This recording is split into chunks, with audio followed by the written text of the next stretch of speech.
Benshi bamuhimbye amazina, abandi bamubona bakamwibazaho ndetse bakanavuga bati ariko ni gute umukobwa agira ibiro bingana kuriya?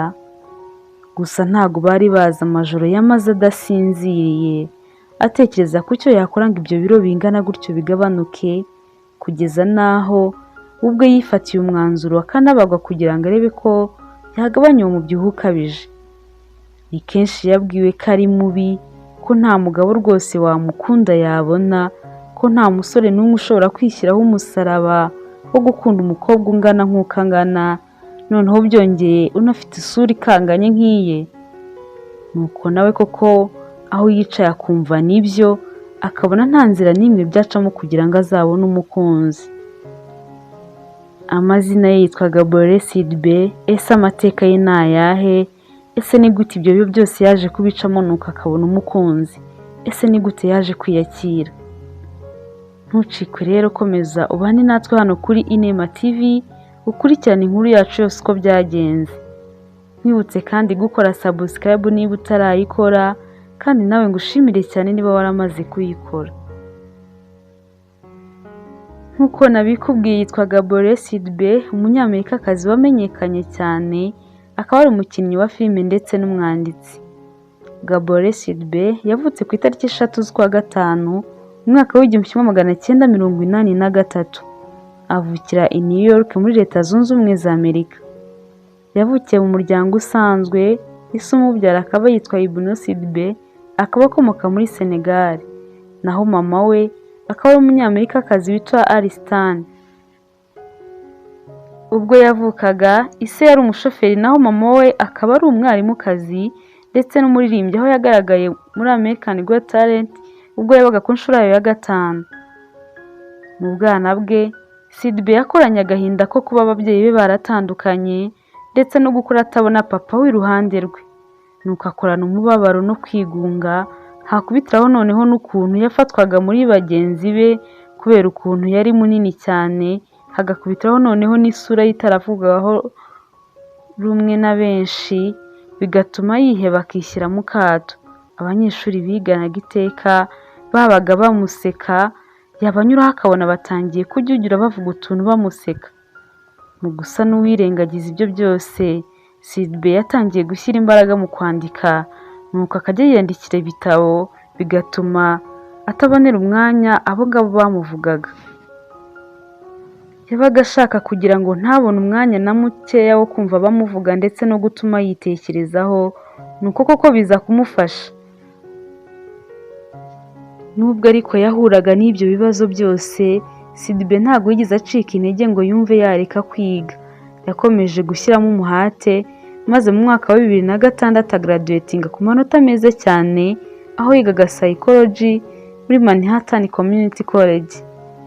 Nubwo ibyo byose yabigezeho, ariko kwiyakira byo byari byaranze. Yumvaga yiyanze cyane rwose, akagerageza ibishoboka byose ngo arebe ko yananuka angane n'abandi, ariko bikanga bikaba iby'ubusa. Yatangiye kurwara n'indwara zitandukanye, harimo nk'indwara y'agahinda gakabije, arwara bulimia, nayo akaba ari indwara imenyerewe cyane ku bantu bakunda kugira stress, ariko noneho biba bibi cyane ubwo yarwaraga diyabete.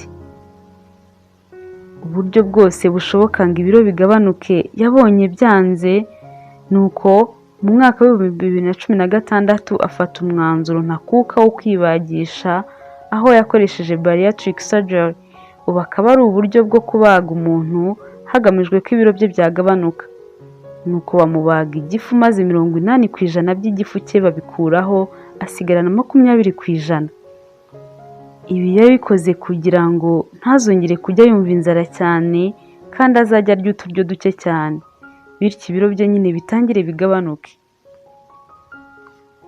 Uko kubagwa kwaramufashije, kuko mbere yo kubagwa yari afite amapawundi 300, hanyuma nyuma y'amezi 3 abazwe atangira gupima amapawundi 150 gusa, bivuze yuko havuyeho ibiro 68 byose.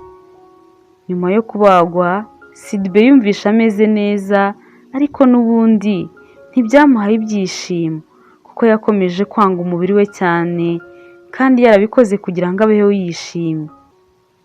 Igihe kimwe Sidibe yaje kugera ku byishimo bye ariko nawe mu bintu atari azi uko bije.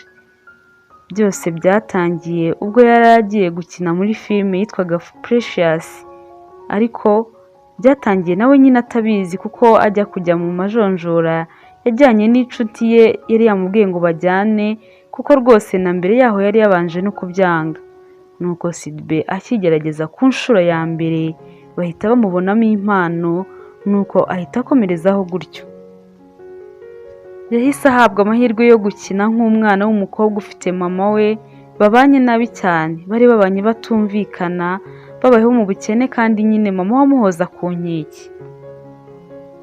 Kubera ukuntu Sidibe yari yarize psychology byahise bimworohera cyane, kuko yari azi uburyo agomba kugenzura amarangamutima ye akayasanisha neza neza n'ibyo yari arimo gukina, maze iyo filime yitwa Precious imugira icyamamare gikomeye. Yari yitwayemo neza ituma amenyekana cyane, kuko yatumye abona ibihembo byinshi bitandukanye byagiye bihabwa abandi bakinnyi b'ibyamamare, binamuhesha amahirwe yo gukina mu zindi filime zitandukanye. Sidibe yakomeje kwereka urukundo n'abafana be, atangira kumva ko anezerewe, atangira kubona ko ari mwiza, kuko ameze kose rwose bihagije. Ubwo yabazwaga muri interview ibigendanye n'ubwiza, yarasubije ati ndabizi ko ndi mwiza, uko meze n'uko ngaragara nibyo mvano y'ubwiza bwanjye. Ati ntabwo nzi uburyo umubiri wanjye uzaba umeze ejo, ariko ubu nshimishijwe n'uko uri. Sidibe yaje kwandika igitabo kimuvugaho, nuko acyita This is just my face, try not to stare. Bishatse kuvuga mu Kinyarwanda ngo iyi niyo sura yanjye, gerageza ntuyitegereze. Yanditsemo byinshi bitandukanye ku buzima bwe, ari naho yanditse ibigendanye no kubagwa kwe. Ati sinigeze mbagwa kugira ngo mbe mwiza, nabazwe kugira ngo numve meze neza, njye mbasha no kugenda n'ahantu hazamuka bitangoye. Sinashakaga kubaho mu buribwe igihe cyose ndimo ngenda ku maesikariye. Arakomeza ati ndabizi ndi mwiza ku isura n'umubiri wanjye ni mwiza. Nari mu ntambara n'umubiri wanjye igihe kinini cyane, nakabaye naratangiye kuwitaho mbere, simara imyaka myinshi nk'iyo namaze niyanga. Ariko ubu ngubu nkunda umubiri wanjye, ni nacyo kintu naje kuvumbura mu ntekerezo zanjye, kuko nyuma yo kwiyakira byatumye ntuza. Sidibe yatangiye kumva noneho ko nta mpamvu n'imwe yo gukomeza kwiciraho iteka, ko ashobora rwose no kubona umukunzi, akabona umuntu umukunda, yumva rwose akeneye umukunzi, nta mpamvu n'imwe yo kuguma mu bwigunge. Atangira gutekereza aramutse afite umukunzi uko byaba bimeze, akabura ariko umusore n'umwe waza amubwira ko amukunda. Ariko umunsi umwe hari icyabaye. Sidibe yafashe umwanzuro ntakuka, yandikisha ku rubuga rumwe rw'abantu bakeneye abakunzi, nuko ahahurira n'umusore w'agatangaza, ku buryo rwose umunsi wabo wa mbere bahura bamaranye amasaha 7 baganira. Basanze hari byinshi cyane bahuriyeho, maze barahuza ku buryo bavugaga ibyo bavuga n'ibishire, bakumva bakomeza bakiganirira.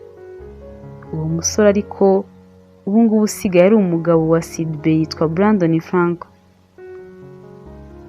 Brandon nawe ni umuntu wari uzwi cyane mu myidagaduro, kuko yayikozemo igihe kinini, akorera amakampani n'amajansi atandukanye cyane cyane mu bigendanye na branding ndetse na marketing, ku buryo ibyamamare byinshi byari byaramuciye imbere. Yari umuntu nyine wakoze kandi wubatse izina mu bigendanye n'imyidagaduro. Brandon na Sidibe barahuje nuko baza no gukundana karahava, ku buryo Brandon yaje gusaba Sidibe ko yamubera umufasha, akamusaba ko bashyingiranwa mu kwezi kwa 11 mu 2020. Byari urukundo rutangaje. Hanyuma Brandon arapfukama atera ivi, amusaba rwose ko yakemera bakazashyingiranwa. Maze Sidibe nawe n'amarangamutima menshi cyane avuga yego nta gushidikanya. Brandon yahise yandika kuri Instagram ati nasabye inshuti yanjye ko twashyingiranwa, nukivuga yego. Byandenze kuba ubuzima bwanjye bwose busigaye ngiye kumarana n'iyo nshuti yanjye idasanzwe. Ni mwiza, ni umugore w'icyitegererezo namenye. Kuva namumenya ubuzima bwanjye bwarahindutse. Sidibe nawe yari yimereye nk'uri mu ijuru, yamwise umugabo wa mbere ushimishije, maze nawe arandika ati sinjya ntekereza ko rwose ibi biri kuba aba ari ukuri, njya mbona ahari aba ari nk'inzozi. Sinajyaga ntekereza ko twahura, niwe muntu wa mbere uryoshye wabayeho. Sidibe na Brandon bakomeje kwibanira muri uwo munyenga w'urukundo, maze nyuma y'amezi 4 Sidibe yemeye ko bashyingiranwa, aho byari bimaze kuba mu kwezi kwa gatatu umwaka wa 2021, mu gihe icyorezo cya COVID-19 cyari kimeze nabi cyane. Baza gukora umuhango wo gusezerana burundu. Ni ubukwe bwabaye mu ibanga rikomeye cyane, kuko bwatashywe n'abantu bake cyane kandi nta n'abanyamakuru bari bahari. Urukundo rwabo rwose rwari rumaze n'igihe kinini cyane kigera ku myaka 2 bararugize ibanga. Gusa ikintu wamenya ni uko bakundana cyane, kugeza n'aho Brandon ubwo yumvise bidahagije nuko akishyiraho tatuwaje irimo izina ry'umugore we, kubera ukuntu rwose aba yumva amukunze cyane, bisa nk'aho nyine aba agomba kumugendana ku mubiri w'aho agiye hose. Hashize amezi make bizihije isabukuru y'imyaka 2 bamaze babana, aho bavuze bati turakundana ndetse uko iminsi ihita niko turushaho gukundana. Nuko Brandon yandika kuri Instagram ati sinjya ntekereza ubuzima nabaho ntagufite, uranshimisha, utuma mbaho nezerewe, ndetse ubuzima bwanjye wawuhinduye paradizo, untera akanyabugabo. Kugeza ubu umugabo wa Sidibe niwe muntu wa mbere umushyigikiye kandi umufasha muri byose, na Sidibe rwose arabyishimira cyane.